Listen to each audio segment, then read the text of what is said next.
Thank you for joining us today on Fixing Nigeria with Dr. Sunday Adelaja, and I'm your host, Anu Ojo.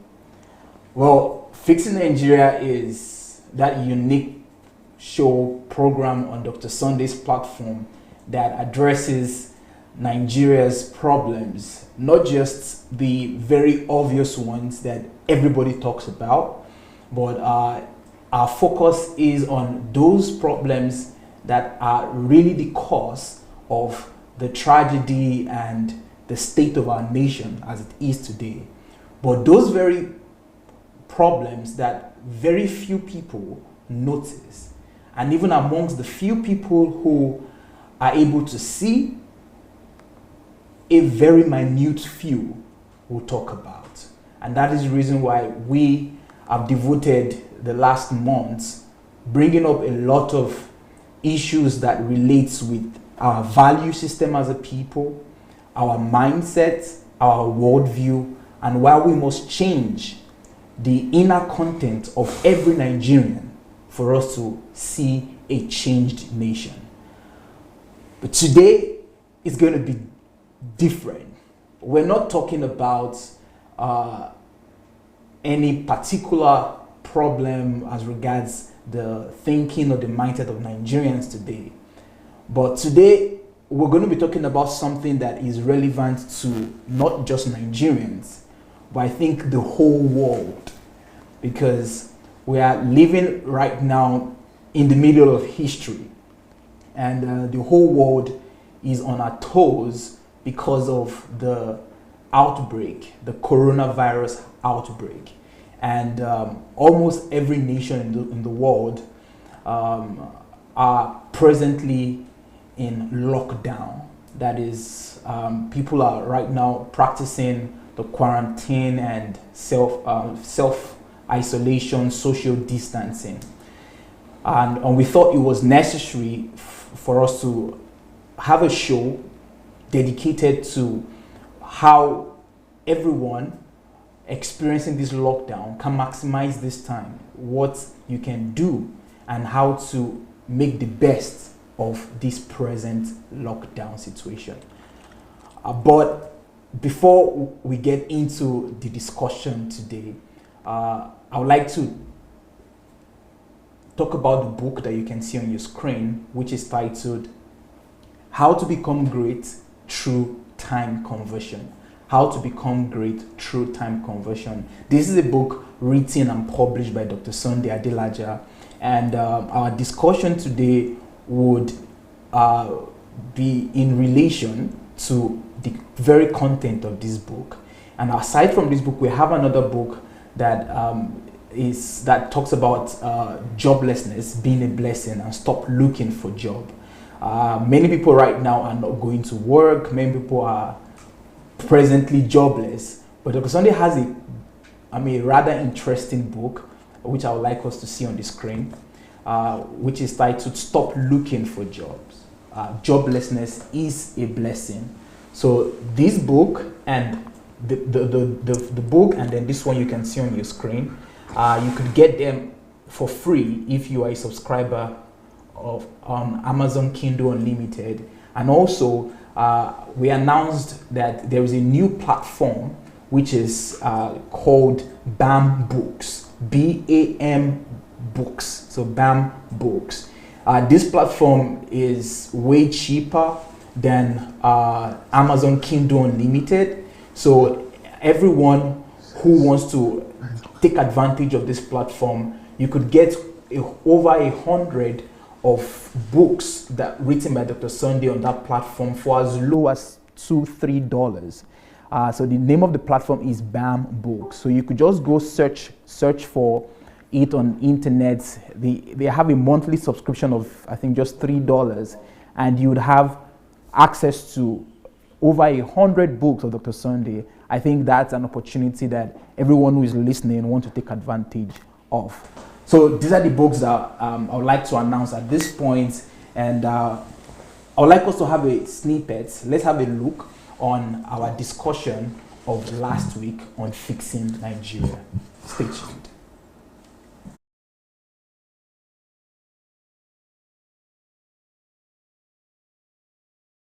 How do we change that worldview that we right now have? Yeah. What book will I be able to get that will condition me to be more godlike, to transform me, transform my worldview to God's worldview? Yeah. And not just about anything, but about in life in general. That book there. Yeah, of course, that's the book right there, The Essence and the Value of Life. This book definitely would do the magic. And another book I will add that really did it for me is the book titled Holistic Personality. Oh yeah. Ooh, that book. That one will deal with you. That not just about life. This one will about life in general. But that one will deal with you personally. That one will break you. You have a holistic personality. Yeah. That one will deal with. It will reset you from inside. It will break you, from inside. Not just your worldview about life. No. This is about worldview about life. How to look at life and how to live your life. But that one will change you from inside out. Yeah. Inside out. So that holistic personality. Yeah, holistic personality. That book definitely would do it. So the essence and value of life and holistic personality. If anyone would really go and lock yourself up and read that book for a week. For a week, no. There's no way your factory settings will change.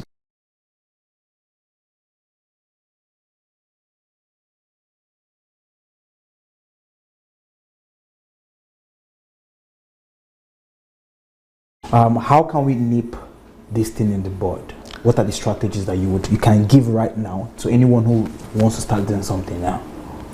First of all, we have to know that it is not nations and people or nations don't become great because of the wealth of money or natural resources or because of physical wealth. Yeah.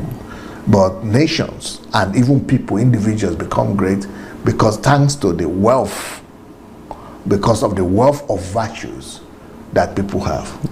So nations are not great because of, thanks to because of the value or what nations are not great. Yeah, because of the virtue of their wealth. Yeah. But because of the wealth of their virtue. So it is the wealth of virtues we have to begin to propagate. Our people need to begin to understand that wealth, the real wealth, is not money and it's not in material things. Real wealth is the wealth of virtues, the content of character, values. Value system is the greater wealth that now produces the physical wealth. So, and for that to happen, we need people like yourself and myself and other people who will begin to propagate that. We need propagation, and we need also legislation. Legislation for us to have the rule of law, and so that we will legislate righteousness. And also propagation, because people need to renew their mind and change their mindsets and worldview about these things.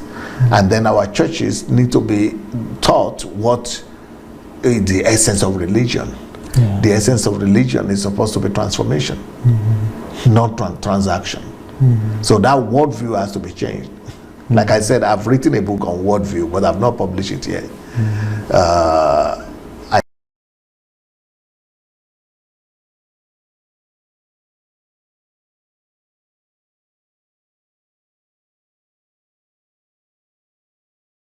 How does the lack of integrity affect the productivity and the growth of our nation or of a nation?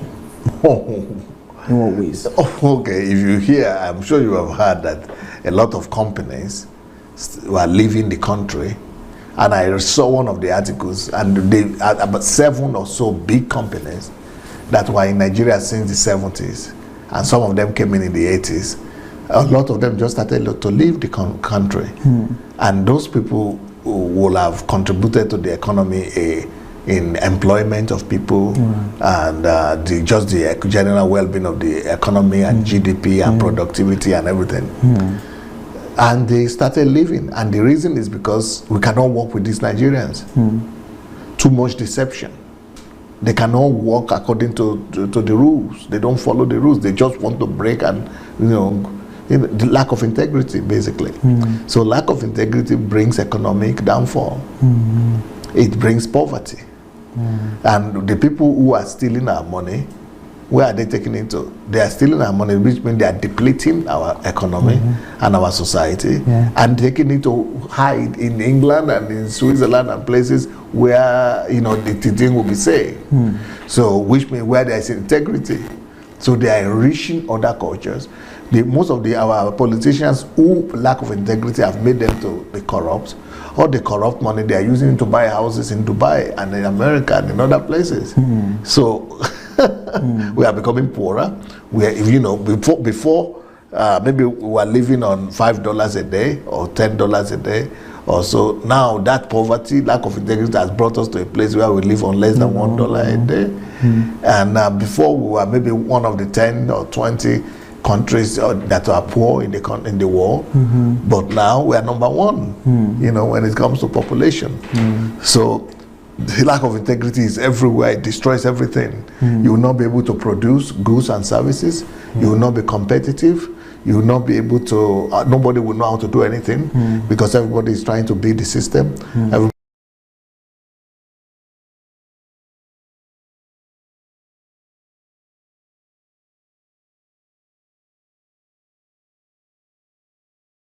Integrity is a word that is understood by Nigerians as an English word, as a vocabulary, but it is very far from our reality expressed in our actions and our day-to-day dealings. Why is that the case? Because people are people. If people don't have restraints, and if they don't have systems around them that provides restraints for them, they are going to be, they are going to fall apart. They are going to disintegrate morally, and they are going to come to a place of degradation and corruption and what you call lack of integrity. So it's natural for humans to want to indulge themselves in things that their body and their desires crave for, that might not necessarily be all right. But the reason why it seems to be obvious or more glaring in Nigeria is because there are no restraints in place. There are no systems on ground that are working against the entropy of human nature. But because in the West, for example, first of all, there is the restraint of the society, because a large number of people in the society are forced to do the right thing because of the society itself, because of the overwhelming majority of people that expect you to do what is right. The second restraint is that the Western world has a system of rule of law in place, but that where the law is paramount and the law is final. So, but in our case, we don't have a rule of law. We are not a society of rule of law. We are a society of rule of power, rule of money, but no rule of law. So that is another restraint that makes people in the West to behave right. Even Nigerians, when they come to that kind of system, they will behave right because there are restraints in place. Then there is another internal restraint that people in the West have. And that internal restraint is coming from the fact that they were born into a system and they were brought up in the school system and grew up in a system where everything has always worked. So they know what is right and what is wrong from the very beginning. So that develops into their character and into their lifestyle to do what is right.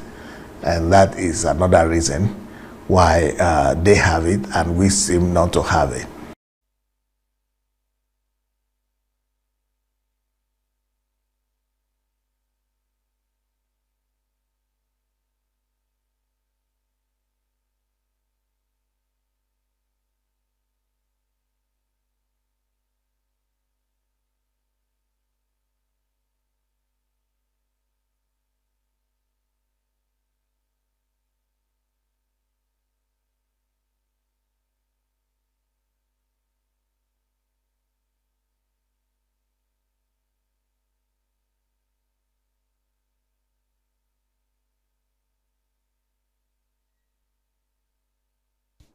How is it now? Is it fine? Is it okay? All right. So, so sorry. I think I wasn't heard.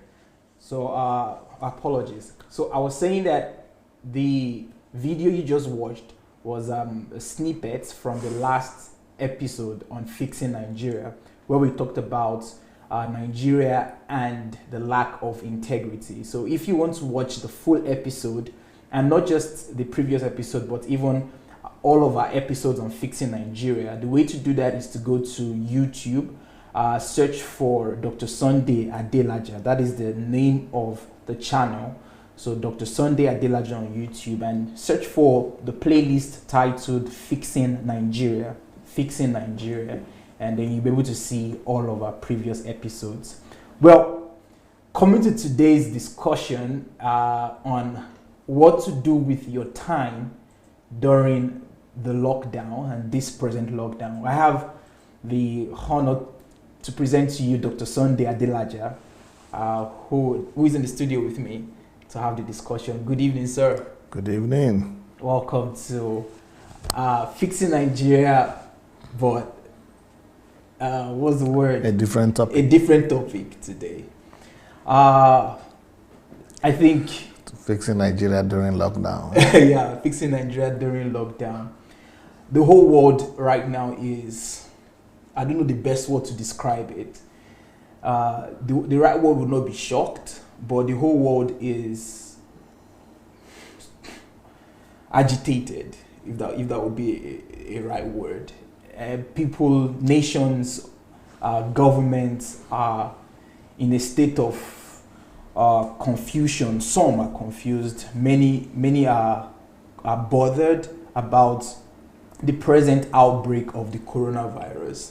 And one of the measures to keep the spread of this virus is the lockdown, the quarantine and self-isolation, social distancing.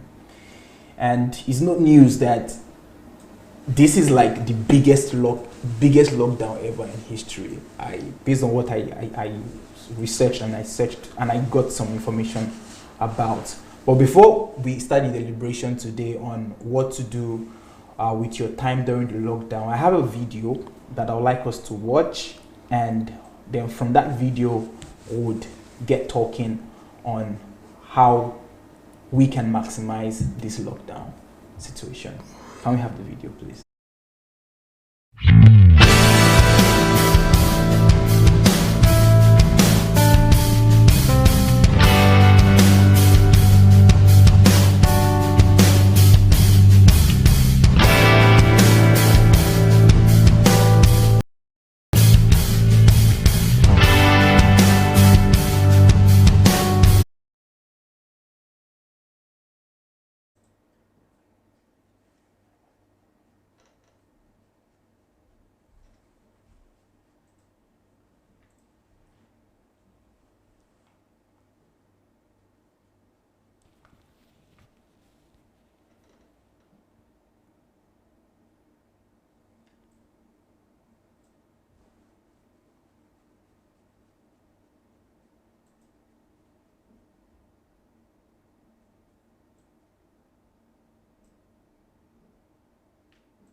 Okay, so what that video was just to further validate a statement I made about this present lockdown being the biggest lockdown ever in history.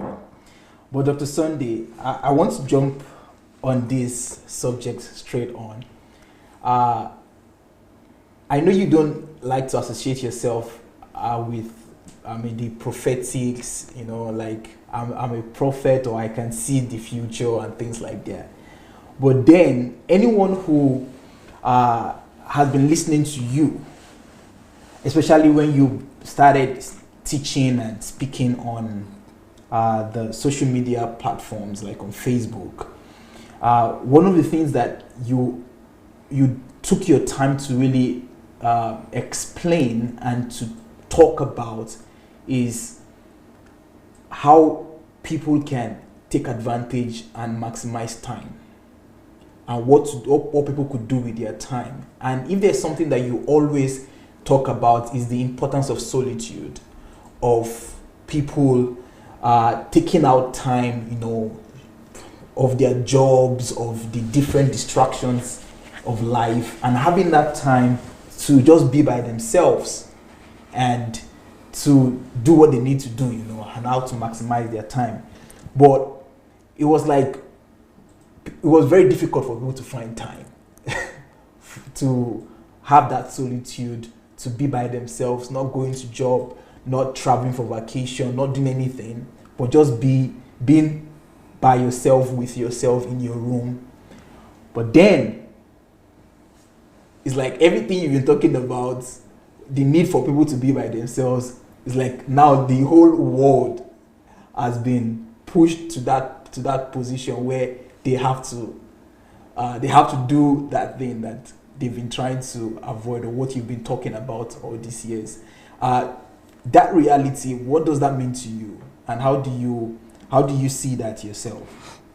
I just see it as the fact that God is trying to make a statement.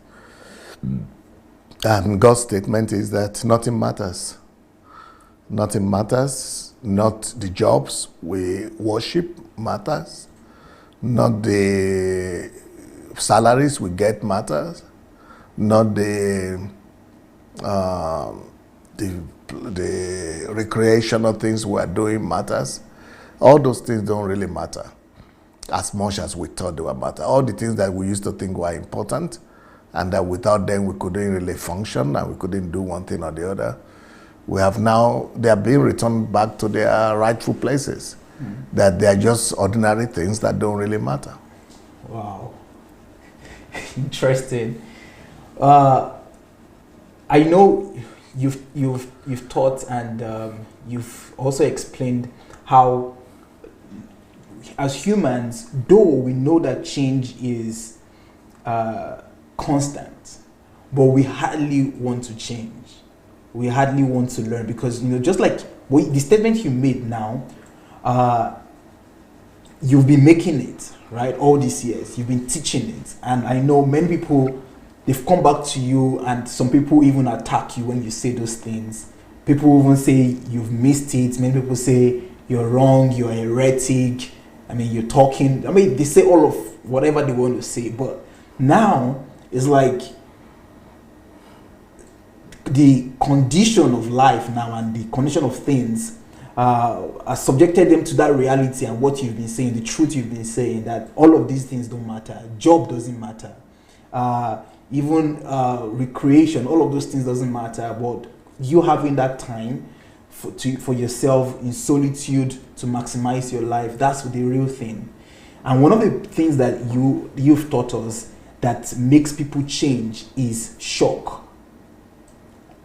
And I think with this coronavirus, the shock element really played a role, because the whole world was shocked about it. People are shocked about it, and that shock somehow seems to facilitate the need for people to change and for them to get a hold of this truth you've been preaching. So my question would be, why is it that people don't want to receive the truth when it is said that until when there is pain or where there is shock, then people now want to pay attention and they want to begin to work on themselves on that regard? Many reasons why people don't like to change. First of all, it is because of the comfort zone of people. People only change when the pain of where they are now is bigger than the pain that it will take them to change. But when the pain of change is bigger than where they are right now, which means they are in a comfort zone, they are more comfortable right now than what you're asking them to do. And what you're asking them to do will mean that they will have to go through some pain or through some inconvenient or inconvenient situation. Then people don't want to go through voluntary pain. People don't want to go through voluntary discomfort. only if they are forced to. So that's the main reason. Another reason could be because when people are receiving what you are telling them, people sometimes they think they are already okay where they are. That, well, I'm leaving anyway. Yeah. So that idea of that I'm not doing badly also could be one of the reasons why people are not in a hurry to change. Another thing might be because people, when they are receiving what you are telling them, they might have their own doubts. They might be thinking, well, who knows? Well, that's just his own opinion. Yeah. And another reason could be the fact that when you are telling them to do what they have never done before, there is a fear factor there. That, okay, I don't know, maybe I'll be able to make it, it's going to be difficult for me, and things like that. There could be another reason that because of the knowledge that they had before, people have to discard their previous knowledge and understanding to embrace another one. So that might be, it's like a hurdle for them to cross as well. Yeah, so there are always many reasons why people are not in a hurry to change their positions. Yeah, until they are forced to change. Yes, until the pain of where they are right now becomes unbearable. Or until they are pushed to the wall, or until they are left with no options. Wow. Yes, and those things could be different factors, but there is all this, they all come in form of pain, greater pain, or shock. Wow. And is it ever too late to change? Yes, sometimes it's too late to change. Depends on what you are talking about. For example, if you are a 70-year-old man or woman, and you just discover that, you are not having children because you had not been doing this and this. Even if you start doing it now, it's too late. Wow. So there are some things that are too late. Wow. Well, I think the hope is that we are able to recognize the need for us to change and be willing to pay the price to leave our comfort zones. And before it's too late. Before it's too late, yes. I want to go back to the response you gave as the statement God is trying to make with all of this present occurrence. And it is that what we consider very important, like job, maybe going to the restaurant, going to shop, going for recreation, the football, party, just all of those things that we considered very important that we could not do without. Now, we don't have all of those things. Many people cannot go to work now. Many people cannot go to those parties. Many people they can't go to see their friends anymore. And many of those things. Why are we, why is it that we lived in that illusion and we lived in that lie, believing that those things are the most important things and that we cannot do without those things? Why was that the case? Of course, first of all, because that's the only thing everybody has seen around them. So people follow the lifestyle and the examples that they have seen all around them. So that's number one. Number two, a lot of times people's lifestyle that is already given to them or that they have patterned their lives after, they follow it. They just follow the lifestyle. So it's because it's the lifestyle that they have cultivated. Another reason could be because sometimes their salaries and their income and their well-being, material well-being is connected to that. So so they have just been put in a box, and very few people can get out of the box that the world system has created for them and has put them into. It's much more difficult to pull yourself out of the common thing that the whole world is doing and to chart your own way. It's always more difficult. Thank you, sir. But let's go into the box you just mentioned right now and the box that the world system has created.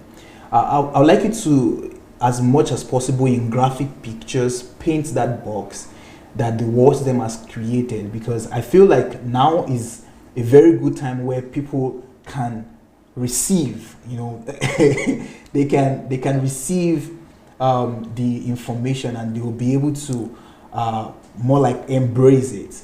So the world system that has been created, and then the box that the world system has created, what is it like, and what is the negative effect of that system, and how is it affecting us as a people? The agenda that the world system has given to everybody is that you are born, go to school, get a job, marry, and try to have fun. Marry, make money, and have fun. So it's very simple. You are born, number one, go to school, either it's primary, secondary, university. School is school. Then after school, either it's after primary or secondary or university, get a job. So go to school, get a job is number 3. And now once you get a job, marry and form a family, and then have fun. Make money, have fun. That's what the whole life of most people is all about. Wow. And why is this a box, and why is this not meant to be the life? What is wrong about that is that the way life is meant to be by itself is that life is supposed to be about your own purpose and the agenda why God created and sent you to the earth. That is to say, when I get born also, and after I get born, I go to school, but in the process of going to school, I'm supposed to discover God and to discover His plan and purpose for my life. Once I discover that plan and purpose of God for my life, I have to put that now as a priority. I put it over and above all other natural sentiments that are around me. So I'm no more following the cycle that's, now go and have fun, or now go and marry, or now go and get a job, or just make money. No, I now say, okay, my life purpose is, let's say, to become a scientist. So I'm no more following the regular cycle. I'm first of all putting my life purpose as number 1. I'm first of all pursuing the goal of becoming a scientist, and whatever that is going to cost me. Only after that, I must now build my life, all my other life activities, all around that goal of becoming a scientist. So it is only after I become a scientist that I now want to think about marriage. It is only after I become a scientist that I want to now begin to think about making, about comfort, about making money, about all other things. But the rearrangement is that my life pursuit now becomes that God called me to do. And every other thing depends on that. So anything that is not facilitating that goal, I'm walking away from it. So the goal now is not making fun. The goal now is not just forming a family. The goal now is not making money. The goal now is becoming that God intended me to become. And all of that things should follow after that. Awesome. So you're to build your life around your goal, around your purpose. Yes, that should become the centrality of your life. Well, I think that is the life that you've been living. How long have you been living this life? I would say from the age of 19, I have started living a life like this unconsciously. But from the age of 27, I started living consciously like this. Wow. Now, many people with the institution of lockdown, when people don't know how to live in this state, many people are bored, many people are depressed.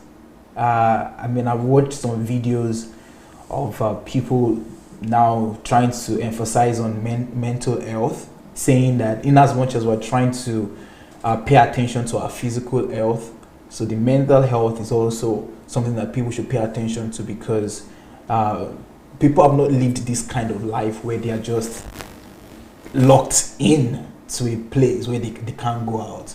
But I know this has been your life for years now. What does lockdown mean to you? It doesn't mean anything. I'm not even aware of any lockdown. The only thing it has given me is that it has given me even more freedom and more time. More time, more liberty, more freedom. Because first of all, I've already started living like this for a long time. And even here in Ukraine, I'm just in my house most of the time. And even in my house, I don't even go out to the street unless when it's summer and I go for a walk. But otherwise, even I don't even get out of my room almost. The people who live in this on the second floor, on the first floor, or in the other house, they might be living here for a year and not see me. There are some individuals that are living here. I always ask, I know others, are they still living in this house? Are they still in this country? I don't even know they are still in this country, but they are in my house. So because I'm busy living my own lifestyle, and they are busy too. So, I have created a prison for myself. And that prison is the prison of my calling. So I've made my calling the walls and the boundary of my life. The walls and the boundary of my life is my calling, my vision, and my purpose. So I'm developing myself inside that vision. I'm, cultivating myself. I am developing myself. I am grooming myself in that purpose and in that vision. And only if it is absolutely necessary will I need to go out. For example, normally I will be forced to go out to church to preach sometimes or go to the court. But now, thanks to the lockdown, it's even giving me more liberty and more time. So if I would have been forced to go out due to conditions that are beyond my control, now I don't even need to do that anymore. So I am having more more liberty to create, even to control myself, even in my personal prison that I said I created for myself. So now that they said it's lockdown, it's like everybody is becoming like me. So nobody is disturbing me again. Everybody's becoming like you, so no one is disturbing you again. Interested. I can never forget, because I'm taking us on the journey, and my question is bringing us to a point where we're going to begin to give out the nuggets. But I just want our viewers to go on this ride with us. There's this experience I had with you, and I can't forget that experience for the rest of my life. There are many experiences I've had with you, but there's this particular one where we were together, and I think you got the news that that maybe some of the things that you had to go to do was cancelled, and then you had your free time. And the way you expressed yourself that you had time, it was like, like a child who found like a candy that you've been looking for, and the excitement on your face and the way you said it was like, yeah, I got my time. And like you were like, yes, I have my time now. And then I was just sitting there, I was like, what is making Pastor so excited?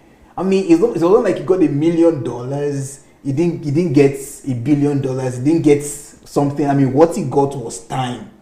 And you were so excited, like, yeah. And you were telling me, you know what it means to have my time. And you were like, yeah. And you were excited about time. And I was seated and I was like,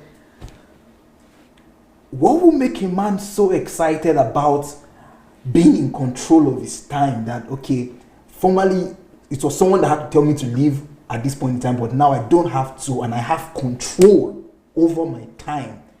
What will make this man so excited that he has control over his time? I want to ask you that question now, so that not just me will benefit from that, but the whole world would understand why Pastor Sunday would be as excited as a child, just knowing that he has that control over his time. Why? First of all, because time is the greatest raw material and resource in the world. Time is one of the greatest resources in the world. Time is also one of the greatest wealth in the world. Time is the raw material from where everything else comes. Time is the raw material from where everything else is made. So if I have time, I can make everything else. If I have time, I can create any product. If I have time, I can create any services. If I have time, I could add value to myself. I could create myself into whoever I want him to be. If I have time, I could make myself, I could remold myself. I could make myself attain any goal or any target.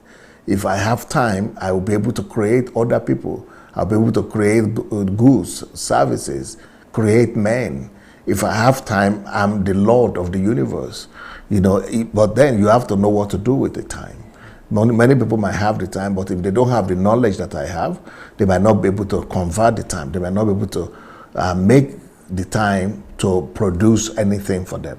But if you know what time is and what to do with time, you can actually make time to create for you wealth, to create for you resources that you need, to create for you the time that you need, other time, to create for you wealth that you need, to create for you services, goods, to create for you followers that you need, to create for you your goals, your purpose, your ambition, your target, your anything that you want in life.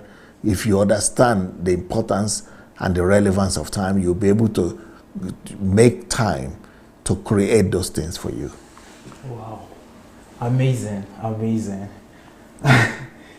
Dr. Sunday, this is the paradox of this whole situation. And it is that before now, if you ask people to live based on how you have described, to have time for themselves, to spend time with their families, to go into solitude, to work on themselves, add value to themselves, people were always complaining, I don't have time. I don't have enough time. So it was like there was no time for them to do what they needed to do for themselves. Now, this is where it becomes a paradox. Now, there's time, and it's like in excess. But people are complaining now. And the complaint is that I don't know what to do with my time. Or this is really boring. This is difficult on me. I mean, I have the time now, but on one hand, before now, people were complaining of not having enough time. Right now, the time has been given, right? And people have the time to do what they need to do. But they don't know what to do with their time. Now, from your own life, because this is how you've been living, we have an understanding of now, I believe, that time is the material from which everything is made. But how now? Let's get to the point of how. What are the ways? What are the methods?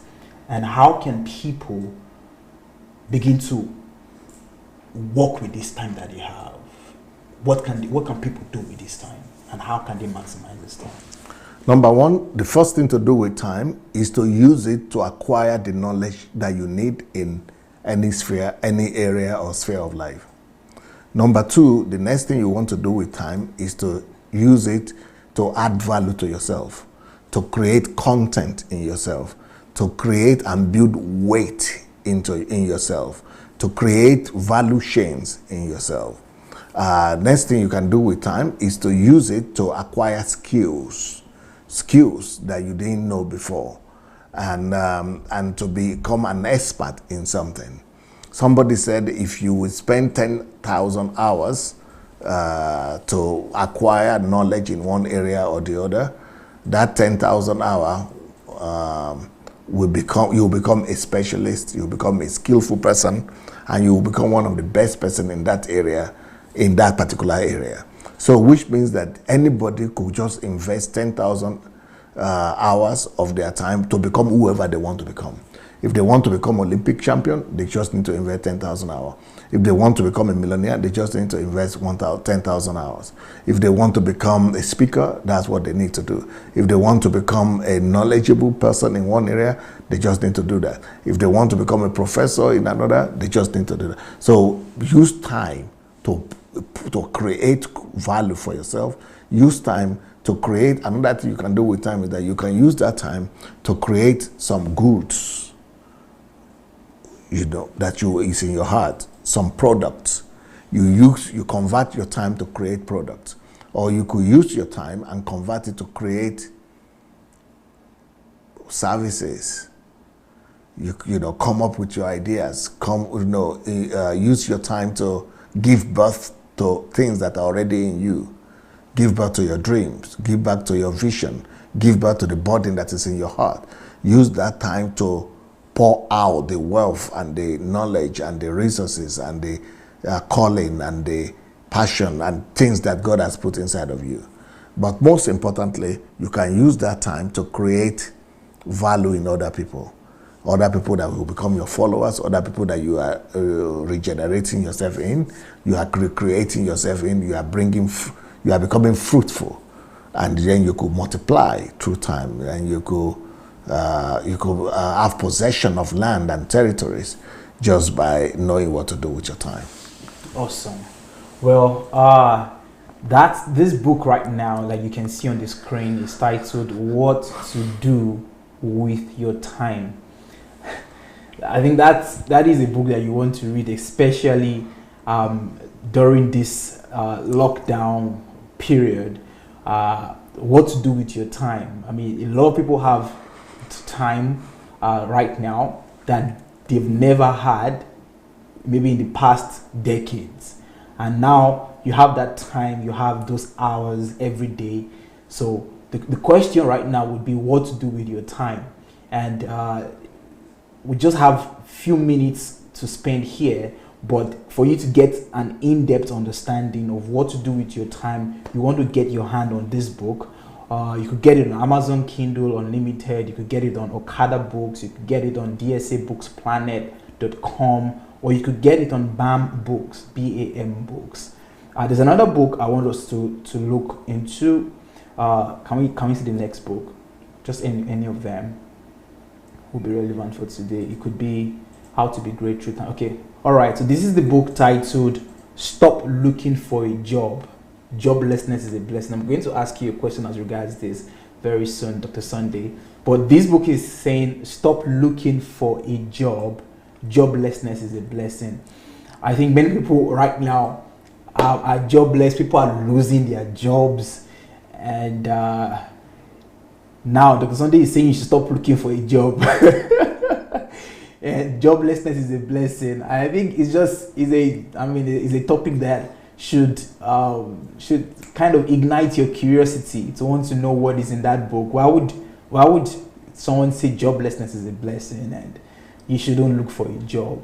Well, I'm going to ask Dr. Sunday the question very soon. But let's see another book that we have on display that is titled "How to Become Great Through Time Conversion."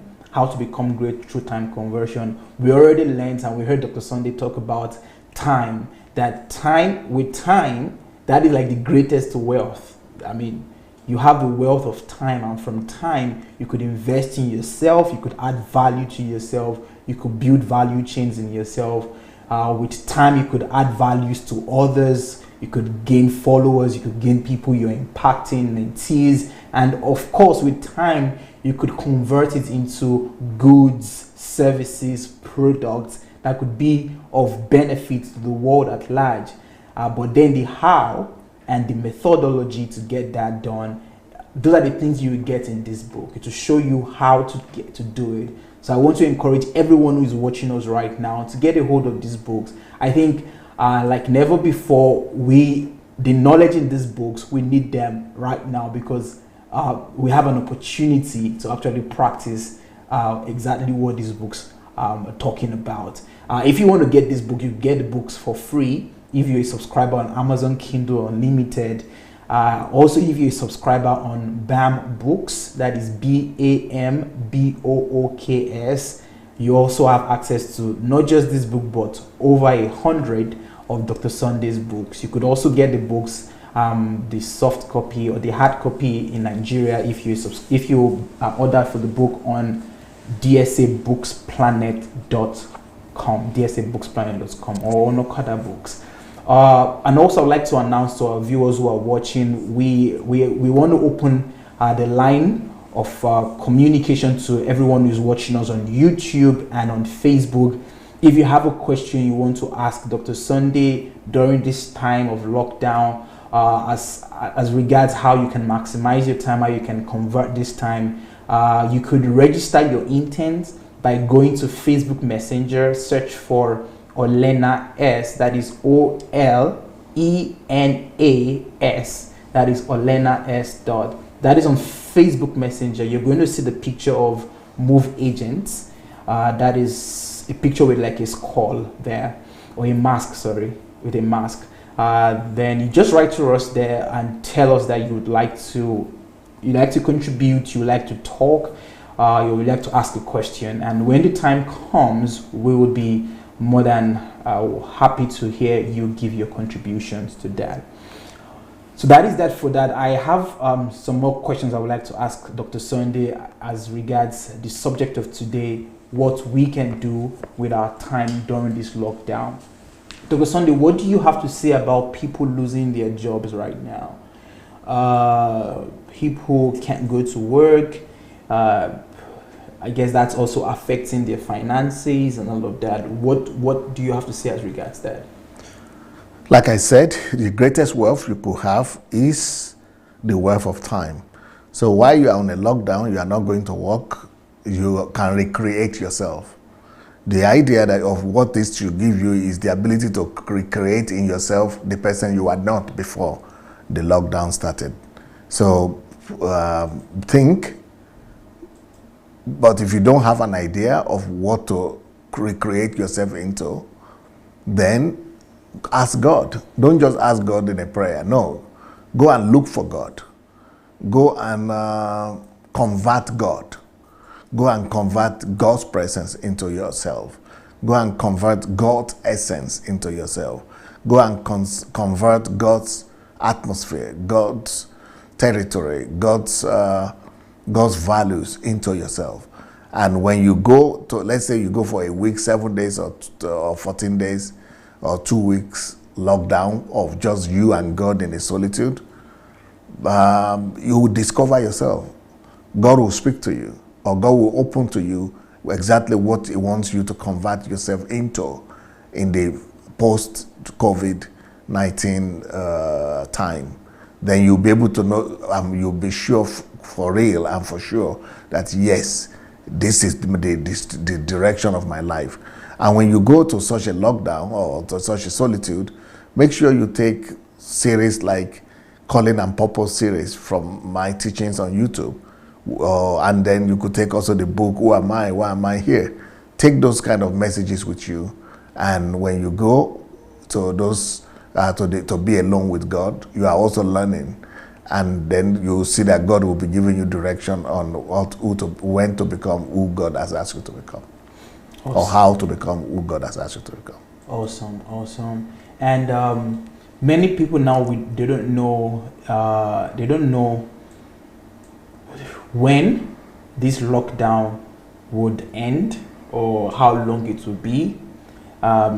Is that a thing that is that a point of concern? Do you think that should be a point of concern for people? The longer the lockdown is, the happier people should be, in the sense that the more opportunity for them to be able to, create for themselves desired results and new ambitions.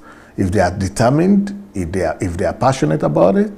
Okay, for example, let's say you wanted to do a solitude with God for 1 month, and then the lockdown is just for 2 weeks. That would not make your dream come to pass. But if the lockdown is going to be for 1 month or for 2 months, it gives you the time to be able to be in the presence of God for as long as you want. Or let's say you want to recreate in yourself some values and you want to learn some skills or be able to study some materials, and there is not enough time. You will still not be able to recreate yourself. But the more time you have, the more the possibility for you to be able to recreate yourself. Wow. Awesome. Thank you, Dr. Sunday. The other question I'm going to ask you as a follow-up to that, especially with this lockdown, is the reality that many people find it to survive as regards... find it difficult to survive, because they can't go to work. It has affected their finances. Many people are already going to red, because they're not going to work. What is, before we talk about how they can get themselves out of that situation, what they can do to get themselves out of that situation, what does that show? Is there anything that they should? Yeah, it shows that there are some laws of money that have been violated. First of all, one of the laws of money that you are supposed to have known before now is that money is not to be spent. Another law of money that you are supposed to have known that most likely have been, because if money was not spent, it means that you will still be having money. And the reason you are not having money could also be because you have always obeyed the dictates of money. And when you obey the dictates of money, that's exactly what happens. Then you run out of money. And so you have also not obeyed another law of money, which says money must be retained. So these laws, when they are violated, then these kind of things happen. Yeah, and I agree with you. I learned that when there was time I was doing my research about this, and I discovered that an average American, or most Americans, are just one paycheck away from being homeless, or they're just one paycheck from being broke. Yeah, to those are Americans, but most of our own people in Africa might be one day to go out to do something from being broke. Yes. Yeah. And that is a reason for people to be really financially educated, right? To get financial literacy, for people to, like you rightly said, to know the laws of money. Because if at this point in time you're finding it difficult with your finances because you can't work, then that is an indication that there's something really wrong with your management of money and your knowledge of financial laws. And as a matter of fact, Dr. Sunday has, teachings on finances and the laws of money that just that teaching alone is worth thousands of dollars. And they're still available for free up till now. They might not be there forever. So I just want to encourage everyone who is listening to us, if you've not taken your time to listen and to work on that series, I think it would be great for you to do that. And apart from that, I just want to take this advantage. It's called Financial Series. Yeah, Financial Series. That's on YouTube. On YouTube. That was the Laws of Money Financial Series. And just for those who might not be aware, that Dr. Sunday has a unique, different mentorship group, which is a Millionaires Club, where he's training people, mentoring people to becoming millionaires. That's a whole different ball game, and it's a mentorship, like it's a club. So if there's anyone who is watching today who is interested to join the club, to join the training, it's a paid mentorship. Let me just give that out right now. So, but if you're interested to learn to become the secrets of how to become a millionaire, you could just write to this email, that is mentorship@godembassy.org. mentorship@godembassy.org. So just write a mail to us that you're interested in joining the Millionaires Club, the Millionaires Mentorship, and then you get correspondence from us on that regards. Dr. Sunday, the next question I want us to talk about is, okay, now that they are in that situation, people right now, they can't make money because they're in lockdown. How can they survive during this time? What do you think? They should look for, because internet is still there and internet is still free. I think everybody should go and look for opportunities online. I think the future, a lot of the businesses in the world will move online. Sure. And a lot of people would need to have one or two or three businesses that you could do while you're online. So online businesses might be things that will be able to deliver a lot of people in the future. And another thing is that even apart from online businesses, there are a lot of skills that are available just online.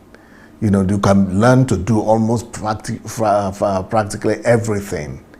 If you just learn, you can learn new skills and begin to make things for yourself and from home. And both things that you can eat, or both things that you can sell, or things that you can, services that you can provide while you are at home in your house.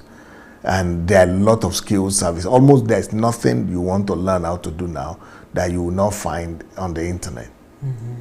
So maximize the internet. Yeah, just go. Yeah, just look for anything that's come to your heart. Google it, search for it, or go to YouTube and look for that topic. You will see that somebody has already prepared everything, how to do the thing. Even if it is cake you want to learn to do, and you want to be baking it and be selling it, you can be baking them in your house, and you could be sending it to people, and everywhere they will be paying for it. Things are still moving. Yeah. And the truth about it is that some people are going to become millionaires at the end of this. Yeah, normally most people become millionaires during crisis.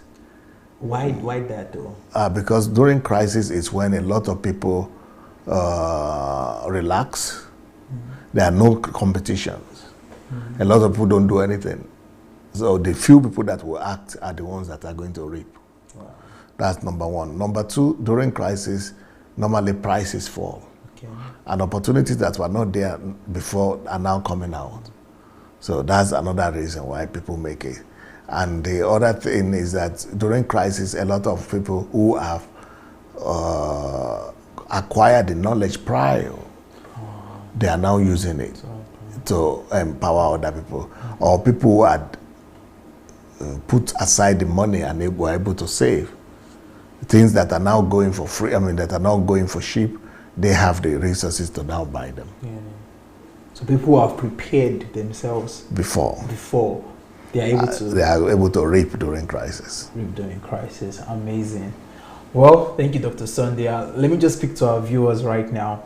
For everyone who is watching us, who wants to contribute to today's discussion on what to do with your time during the lockdown, we are hoping that so far some of the questions that I've asked and some of the answers Dr. Sunday has given has helped you in one way or the other. But if you want to join the conversation, join the discussion, the way to do that is to contact us on Facebook Messenger. The name of the profile is Olenas, Olenas,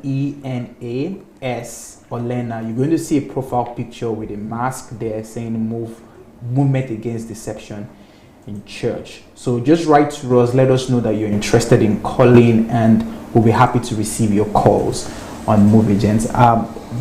Did you say there's a call already? Okay, so if we have a caller, let's receive the call and then expect more calls. Okay, good evening, caller. Bonjour, Dr. Adelaja. Hey, bonjour, Mr. Innocent. How are you doing today? Fine. Can I give you some compliment? I wouldn't mind. You're looking like man of color this evening. I think you know I'm looking from. DSC has influenced you completely. Yeah, thank you very much. I don't know, this topic is just spontaneous and it hits right on time. I don't know, I tagged DSA on a video this evening. I don't know whether he saw it. No. Okay, it was a video I made recently, casually. I have a lot of time, like you said. Use your time to do a lot of things. I registered for people who are free, can register for online universities if you want to. If you don't have any degree, you want to do courses, you can even register them. and do other stuff. So I had ample of time with me. I've developed, that was a book I was developing, writing and transcribing some of the work we did with you. And I really, really progressed and made progress even on 2 books. So just 4 days ago, I stood up casually and recorded a 5-minute video, 6-minute video, I think. I can't even remember how many minutes. But the video went viral. I wanted to ask you this thing privately, but I think it will help a lot of people that are listening to us right now. The video went viral beyond expectation. And what is it called? It is about Chinese buying land in Africa. Chinese people buying land in Africa. That's the topic. Yes, that was the video I made. Okay. Yes, the video went viral. As I'm talking to you right now, I had a booking to interview by a TV station. I had calls with people from different places. The video went viral on different places, Canada, UK, on WhatsApp. The video kept, in fact, in my private Facebook page, it has almost 3,000 shares. Wow. And I saw bloggers, they took the video. I saw different pages, different YouTube, a lot of people kept posting. Another one I saw had 45,000 views. So I saw that the thing, the moment people saw that video, now my inbox is filled with messages that I couldn't even open. I kept trying to reply all of them. Do you know I have recorded a video that's just the opposite of that. Okay. Well, you will see what I said. My own video says why I am not worried, or I think why I'm not afraid, or why I'm not concerned about Chinese move to Africa. Okay. Totally different, right? Yeah. So it will be a good topic to debate with you. Yes, it's interesting though, because I gave some point. For instance, like in China, they have a social credit system where, like in China right now, they have 1.7 million prisoners. Unlike US has 2.something million prisoners in the country. So China has 1.7. So in China, they have a social credit system where if you commit a crime, you cannot be able to buy no sell because they don't use cash or credit card.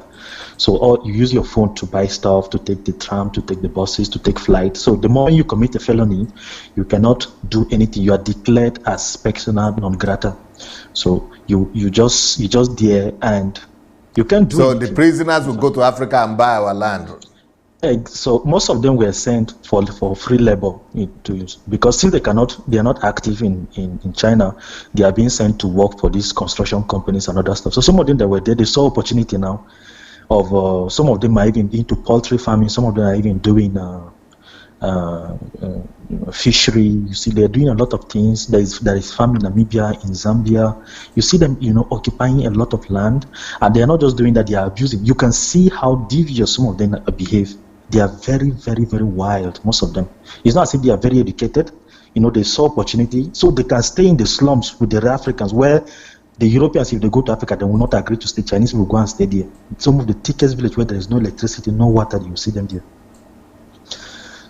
So they were. I would like to see. Please send it to my inbox. I mean, to my Facebook inbox. No, I've sent it to your inbox already. Okay.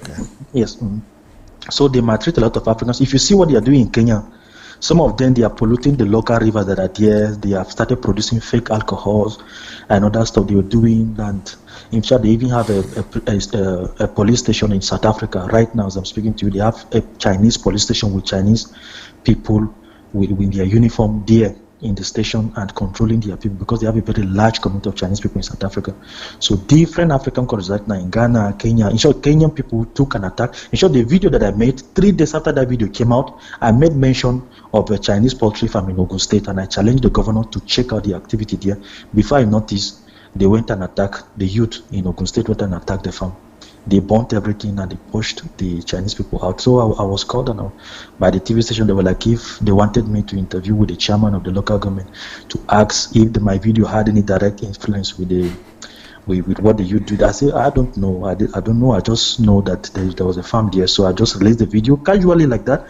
So I became overwhelmed with the reception. with how people reacted. I saw frustration, anger, people calling. Some of them were thinking, there was somebody voiced out their concern earlier concern. So then there is this burden of responsibility. So I created a group. People came in. They wanted to make me leaders. I said, look, I'm not interested in any leadership.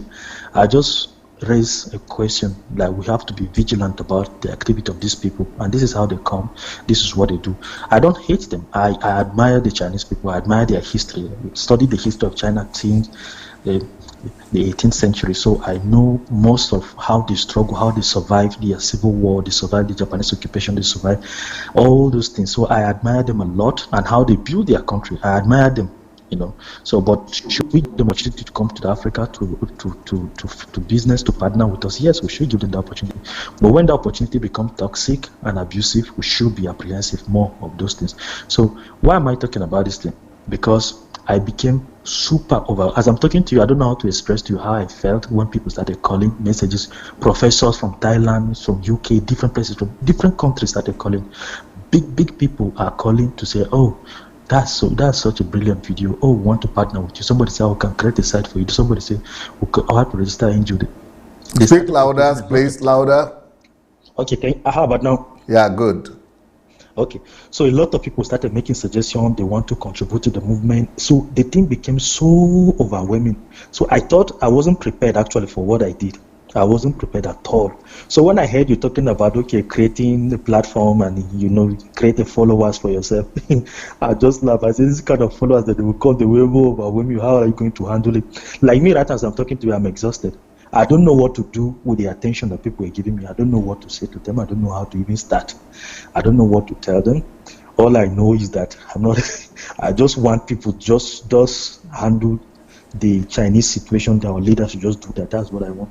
But people are forcing me. They are calling me now, create an organization, create a movement, and take position of leadership. I just look at that and say, okay. So if people are coming out eventually to say, okay, they want to start a movement, you should also know that you're going to provoke certain stuff, and you're going to get yourself into a situation like me right now. I don't know what to do with the attention that I'm getting, with the feeling that people they feel louder. That they're.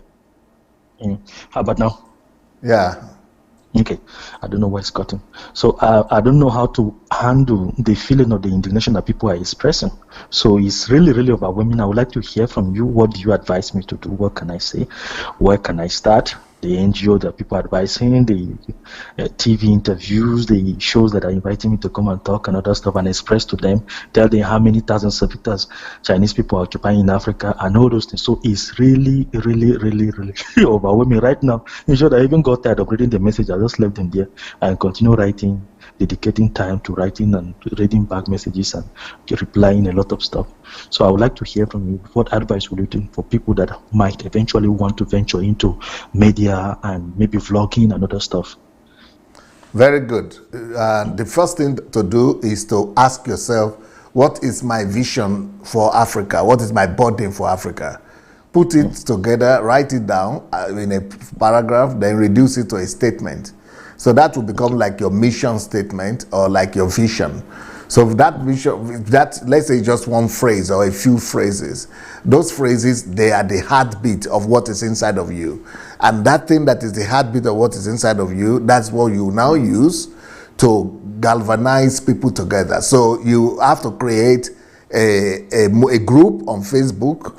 It doesn't have to be an organization or NGO that is registered. No, let it just be online. Everybody that has written to you or that has inboxed you, you just add them into that group. So automatically you have maybe 1,000 or a few thousand people already in that group. And every week or every day, you are sharing with them your burden. Everything will be coming from that core burden that is in your heart. That core burden in your heart, you first of all enlighten people about it. Secondly, you will equip them to also know what you know. Thirdly, then you want to challenge them to also pick up a burden and to also begin to address something. That's how you form a team, or that's how you have a movement. And that movement becomes something that we now bring to pass the original vision or burden that was in your heart. You have thousands of people running with it. Yes. They say, if you see what I saw these few days, that was when I knew the hardship you went through, the accusation, the attacks, the live video, the articles that people were writing about you. Does this little video have? I created a Facebook, a WhatsApp group. Some individual came in. They were trying to perform a coup on me. They were trying to, they were trying to take me out as they had me. In fact, they hijacked the entire project. They hijacked the entire movement. Some of them were trying to control me, command me, trying to push me. I was like, okay, if this, as little as this thing is, I started imagining what DSA was going through when those attacks and those animosity were coming up, unjustified animosity. And then I discovered that it's very, very, very, very, very hard to have 10 people under your control to lead, because a lot of them have different motives. They have different agendas. They want something. Some of them are coming there for their interest. Some of them feel they know better. So how can you handle thousands of groups of people? Of course, the knowledge is there. You're sharing it with them, and then they come in again, like I said, with their opinion. They come in, they try to bamboozle you. And I acted very strict and decisive. Some of them started even calling me a tyrant. I said, look, I'm not here to raise funds for any movement. This is just a movement to sensitize the people. If you want to create an NGO, not under this platform, I don't want issue of money right now. I just want to create. So I'm throwing a challenge to all of you. I want all the 100+ people that are registered should send a video to me. I gave them that challenge, but most of them were not interested. They started bringing in their own opinion. We should change the name of the movement. We should do this. We should register this and this and that. And then when I said no, this is not this how it's going to be. There won't be any register of anything. There won't be any raising of funding. It's going to be a strict movement of sensitization. Each and every one of you should create a platform on their own to discuss about this topic. And then those ones that came in and say, okay, well, if you are not interested to work with us in peace, then I think you have to leave us to handle these things. I want to work with people that will try to understand that this movement is not something that is emotional about it. We have to organize the movement and go slowly. Some of them were like, oh, no, okay, we're not going to do it. I said, okay, fine, oh yeah, bye-bye. And then they attacked me. Some of them said they were going to publish the conversation we had. So they started very nasty messages, attacks and other stuff on my personality. Another one say as a educator that I need to be educated and stuff like that. That he's handling people of my caliber, and that me, if I'm in this organization, I'm going to be a floor member. So I'm narrating all these things to show you the difficulties, what it involves handling, dealing with hundreds of people or thousands of people when it comes to a movement. So what do you say about that? How can one handle adversities, different opinion among thousands of people?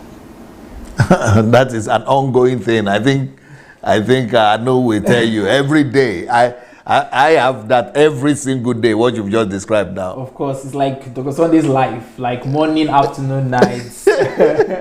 on every side, whether it's Facebook, whether it's article, whether it's websites, whether it's YouTube. Yeah, it's a lifestyle, and I think it is something that comes with anyone who is willing to. It comes with the leadership. With leadership, yeah. If you're going to be a leader, you have to develop thick skin for that. You say you read something? I read the comment. You made a video about Bill Gates and other stuff. They were very, very vile and nasty. And I was just laughing. I was laughing. I said, oh, these people, they do not understand. Honestly, they do not understand. Because me, myself, I tell people sometimes, I say, if you know the things I've studied, there was a time I was a champion of conspiracy theory. I've read all the dark secret agenda, reptilian stuff, everything you can think. All those things, Area 51, all those things we know about them, different kinds of theories and conspiracy. But we have moved past that. So today when we hear people talking about all those things, and then you made a point, you say if Bill Gates wanted to kill people in Africa, he will do it, not needing to even use chips. Nobody will even know about it. Nobody will even know that he was the one involved. So why? So this is somebody that is involved in philanthropy and is working hard instead of people. In short, there was an interview I saw he had with Dangote. Dangote said that it was Bill Gates that even opened his eyes to understand the level of the issue of malnutrition in northern Africa, in northern Nigeria, and they started sensitizing people and working on that. So yes, this adversity, this animosity that you get constantly from people every day because of an idea is something, honestly, one needs serious thick skin to be able to handle these things. So how do you handle it? How do you handle it yourself? Number one, you've got to know that whatever negativity people speak against you, it's not you. That is not you. You should identify those things with yourself. Anything bad that they are saying about you is actually revealing who they are. It's revealing their essence, because that is what they carry inside. And that's why they are speaking what is coming from inside of them. That is not coming from you, so that's not you. So it is just an opportunity for them to be able to reveal to you who they are. So whenever they are talking low on you, you just smile and say, okay, now I know who you are. Thank you. Thank you. They are doing you a service. That's number one. Number two, people of lower intelligence and people of who are less informed, they will never understand you because you don't belong in the same category. You are coming from a higher realm. So when those kind of people are attacking you and insulting you and demonizing you, that should be expected because they are of lower grade, lower category of people. So because if foolish people are rejoicing and are complimenting you and are understanding you, it means that is where you belong. You are on their level of foolishness. But if foolish people, uninformed people are abusing you, calling you names, that should be understood. That's a compliment to you because it means that you are not in the same league with them. Okay. So you only need a few that will understand you. And those few that will understand you, like with Jesus, he had multitudes that he was talking to, but only had 12 that could follow him. Okay. Thank you so much. Another one last thing before I leave. Okay. Before this is very critical, very, very critical, DSA. I get calls from people. I don't know how you handle this, but they call you. I don't know. They call for advice for dependency, emotional dependency. They want to hear you advise them and other stuff. How will you deal with people that constantly call you for advice? Me, I don't see myself as somebody that is very important or I know much to even support some people. Yeah, the most important thing is that you must avoid the emotional dependency of it. So you could give them advice one time, second time, but once they begin to turn you to their pastor and begin to drink your blood, then you just let them know that no, your priority always comes first, not their priority. They want you to become a servant to their own priorities. No. That is why leadership comes about. No, it is my priority that matters. I put my own priority first before I consider. When I have the opportunity and the time, I can listen to your own priorities. Okay. All right. Thank you so much. Thank you, sir. All right. Great questions. Thank you. Thank you for asking them. There's this message I listened to. Good or bad publicity, or is it good and bad publicity, or good or bad publicity? And on YouTube. On YouTube, yes. I think that's. I mean, anyone. And you made a statement. Was it audio or video? Video. Okay. Yeah. And you made a statement. Then you said, anyone who wants to be used by God, if you want God to use you, you just have to embrace both. You're going to have people who are going to talk good about you, which will might not be so much, but you're going to have more people who are going to talk bad about you, and they're going to, and you made it very graphic, and you said they are backbiters, because they're at your back biting you. So if you're going to be the one who is leading, then all they see is you, and that's all they can talk about. They can't see what you're seeing. So, but the most important thing is that you don't look back to be addressing your backbiters. You should keep looking forward to your vision, and that's something I've noticed about you. It is mind blowing. It's like Dr. Sunday. How are you doing? I mean, to him, that one's even history gone. It does not want the next thing. People are still there talking about Bill Gates. It's already the next thing. So the next, you just see another video again, and then people, they move on to the next video. So they keep following you. They keep following your back. But being a person, being a leader, being a person of vision, what matters most to you is your vision and what you want to achieve. Is the next one. The next goal. Yeah, that's the next goal, next achievement. Do we have other callers? Okay, interesting enough, we have just one caller for today. Well, and he took his time He took his time to ask some very good questions. So, thank you for being with us on today's special episode on Fixing Nigeria. We are hopeful that you are able to learn one or two things that will help you during this time. Please maximize this opportunity. I feel like it's a gift that God has given to us to reprioritize our lives.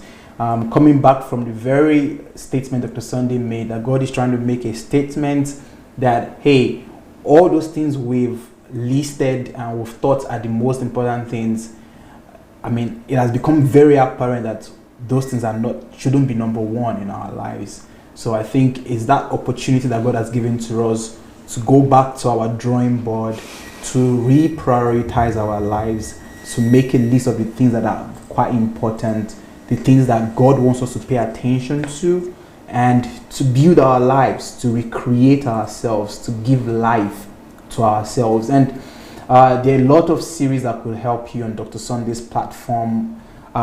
Just go to the YouTube, that's Dr. Sunday Adelaja, and many series, Calling on Purpose, Why Planet Earth, Time and Conversion series, How to Know God and Be a Friend of God, How to Know God Through the Holy Spirit. Just a whole plethora of information that could help you build your life from where you are right now to where you want to be.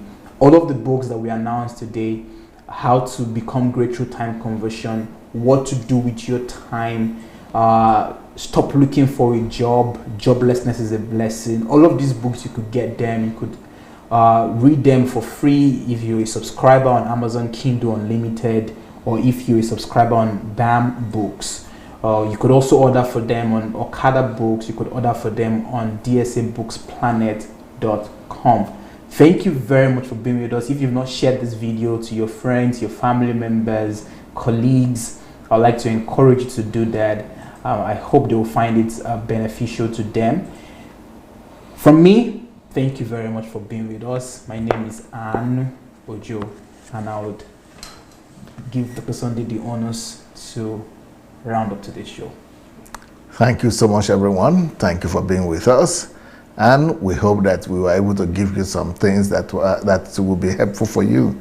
So this is a book that will help you how to become great through time conversion.